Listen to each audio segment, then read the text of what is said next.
about persistent caching, which I think is the last policy element that we need to just go over real quickly. And essentially, this is just a cache where the RGG will pre-fetch and cache content that's frequently requested, and basically it just speeds up the delivery time of that content rather than each device having to go out and fetch it from the internet individually. It will pull it from the RGG's local cache of that stuff. So you can tune how much memory and disk space is allocated for that. And again, this ties in with the HTTPS interception aspect of things. This is where we would configure the certificate authority. We haven't created one in this box yet, but we would specify the certificate authority that you build that is responsible for generating new certificates for that content. A lot of the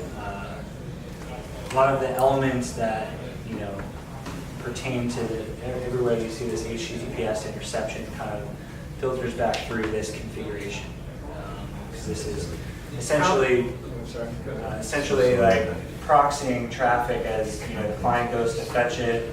The RGG will retrieve it and then serve it to the client and allow us to do that payload manipulation and that sort of thing as it passes through.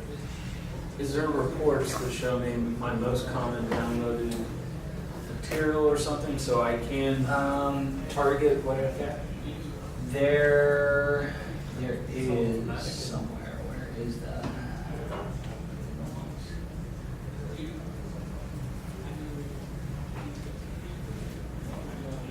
So this will identify.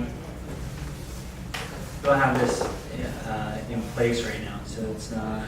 There's not data in here, but normally there would be information about what domains are being requested. I don't know if it's specifically geared towards. Because the caching is not automatic, I have to specify, right? No, it will automatically do that stuff. Yeah. Based on if there's an algorithm or something that determines how much. But I don't know what the criteria of that is, but yeah, it determines that on its own. It's also something to keep in mind, because occasionally you will see, if you're looking at graphs and that sort of a thing, you'll see usage that maybe is, essentially looks like unthrottled usage. Like let's say you have a bandwidth queue in place for your users, but you'll see spikes in the interface traffic where it's not following that throttle, and that's essentially the RGG going out and doing that prefetch of content. Do you know how often it updates the content in the cache? I do not. Is there a way to flush the cache? Yes. Yep, there is buttons right here. Oh, right there. Clear cache. I'll figure that out.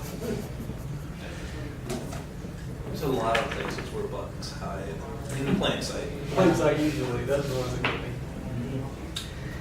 There's a lot of things that you might need to do. You gotta put them somewhere. It's sometimes tricky to find the right spot to put it that's accessible but not obtrusive. Yeah, but I was looking for it. I used to spend 10 minutes looking. I think it was like picking targets or something. I know it's in one of these menus. Where is it?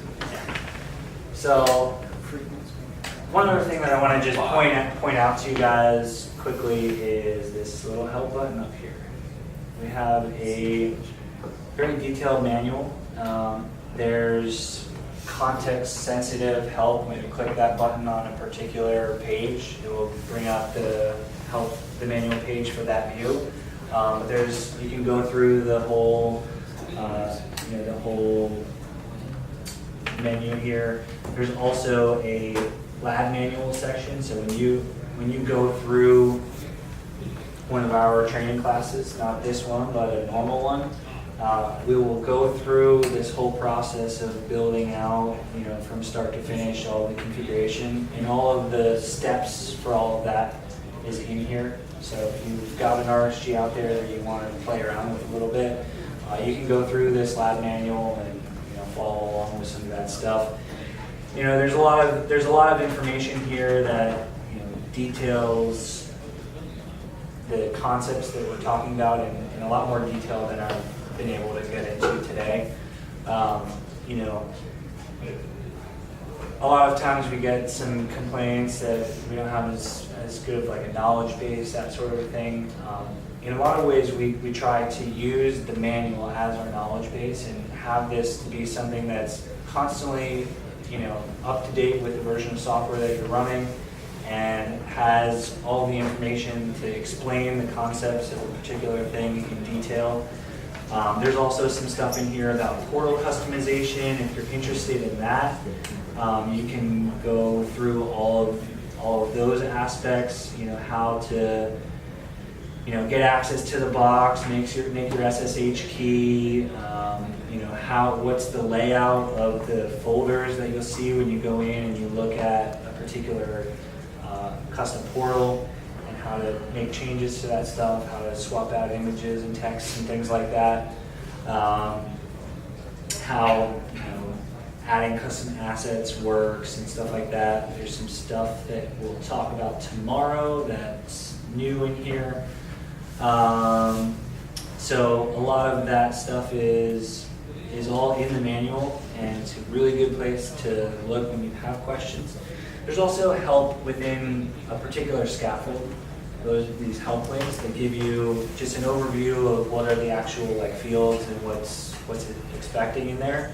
But when you're looking for a more in-depth explanation of things, the full manual view for that will work pretty nicely for you. And you can also just search this,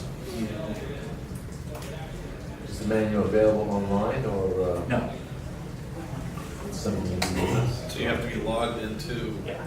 But as you were saying, the nice aspect of that is if you have different levels of machines out there, the built-in help is for the version that you're running. Right, that's always Yeah. a good thing. Yeah, so it's fully searchable. If you really wanted to, you could print out the manual. I wouldn't recommend it. He has one page. I wouldn't recommend it. But in any case, I search Yeah, I was for just the word curious, account. That's fine. Yeah, and then you can just kind of go through, it will highlight everything. You can just click through all that stuff. So, there's also documentation of our API. We have a very extensive API that gives you access to all of the stuff that we've got in here.